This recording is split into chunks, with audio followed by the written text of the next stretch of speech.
The death toll from COVID-19 in the United States is nearing 100,000, and the New York Times marked this grim milestone with what's described as an emotional front page. Shauna in the Cube has more.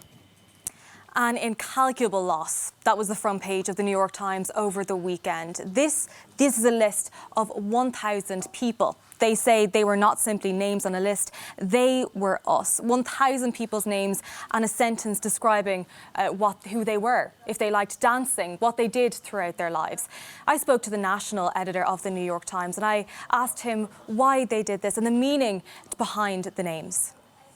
Well, we've been following the coronavirus pandemic in the United States from the very beginning, and it goes back to January, of course, and we've been counting every single death every single day in the New York Times, and we've seen it grown from a single case. I remember hitting 100, I remember 1,000. So we're now up to nearing 100,000 cases. And the number is so large that we wanted people to not be sort of lost in this large figure, and to realize that behind this figure are lives that ended too early. And that's what this was all about.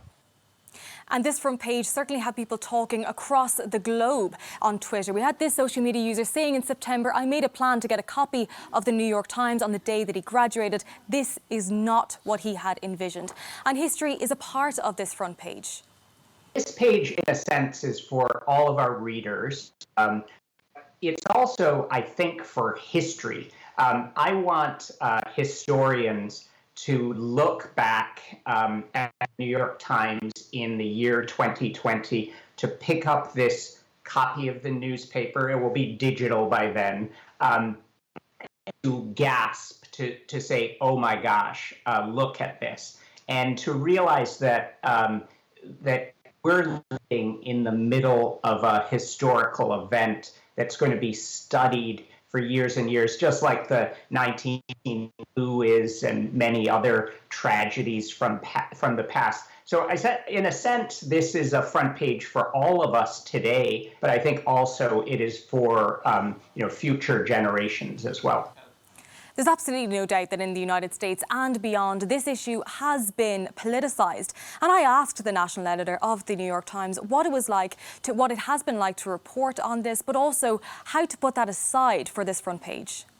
In the United States, this pandemic has become a big political issue, and the Democrats and the Republicans are on opposing sides and there's it's really heated, and it can get really ugly.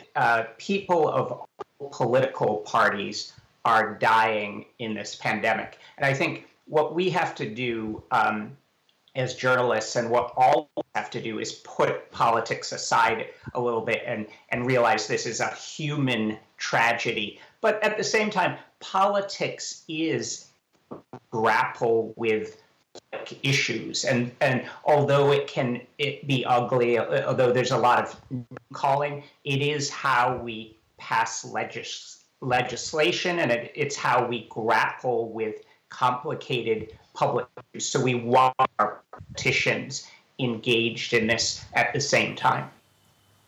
We've been hearing about figures for months on end. The front page of this New York Times, the aim of it is to show the people behind those numbers. A memorable and moving edition. Shauna in the Cube, thank you.